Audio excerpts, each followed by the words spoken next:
When you start to engage in office gossip, you are bound to strain relations with other colleagues. You are bound to find yourself in situations where colleagues that you are supposedly gossiping about can no longer trust you, they are no longer comfortable around you, and that might actually affect your professional relationship with colleagues. Make sure that you are always discussing productive, truthful, and sincere things with colleagues. And that's not to say you cannot talk about non-work related issues. After all, we are human beings first before we are workers or employees. It's okay to talk about your family. It's okay to talk about your challenges, and make sure whatever discussion you are having that is of a personal nature is a mutual conversation, one where you and the person that you're discussing with are in agreement, and by all means do avoid talking about other colleagues who are not part of the conversation.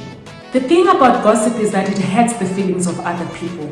It hurts the feelings of colleagues if it's done in the workplace. Therefore, by all means, don't be that person that goes around hurting colleagues by the things you say to them, the things you do to them, because the relationships will be strained and it will come in the way of your working relationship with them. So by all means, be a caring colleague, a colleague that wants to speak positive things and be able to repeat whatever you say about a colleague in their presence should the need arise. Therefore, that means you should always be speaking positive, encouraging, progressive, productive, and wonderful things about your colleagues. Lastly, something I think we should all be aware of. We live in an era where there's a lot of social media. People converse on WhatsApp. We also converse on Facebook, Instagram, and other similar platforms, emails as well. Whatever you put in writing concerning a colleague, be sure it's something that you will be proud of. If, for instance, you find it put on a billboard on the highway, whatever you write goes a long way. Even if you choose to delete something, sometimes people screen grab and it's already too late for you to pull it back. Therefore, I would encourage you to always think before you become a keyboard warrior, typing things that you will regret eventually.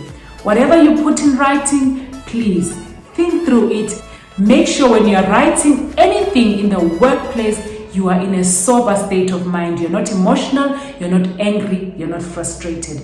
If you are feeling in any way in a negative space, avoid writing anything concerning your colleagues especially.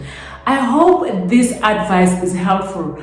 Before we end the video, I just want to read a bit of an excerpt from my book, Climbing the Hill on Hills, and I hope this will be helpful for today's video. You know, it is very important that each time you open your mouth, especially in a professional setting, you are speaking positive, encouraging, and productive words. I would like to read something that I wrote, which I think will just conclude and, reinforce the message I am sharing in this video about what we say, how we speak, so that whatever we have said, when it does follow us, it is something that we can be proud of. This piece of writing that I'm reading is from my book, Climbing the Hill on Hills, and it's found on page 66 to 67.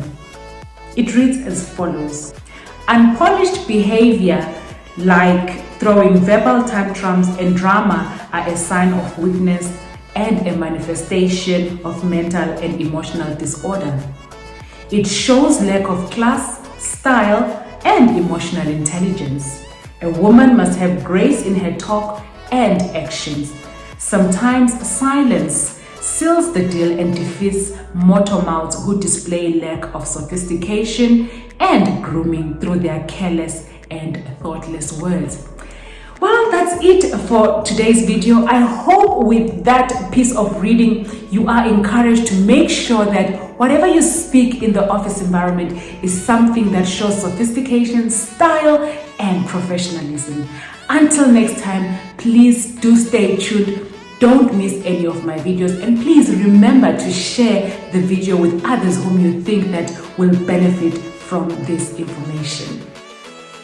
So there you have it, queens. Hope you had been inspired by today's video and that you'll go out and be more and do more because you deserve a full life. Before you go, remember, hit the subscribe button, hit the notification bell so you don't miss any of this inspiring content, and do share my link with your circle of queens.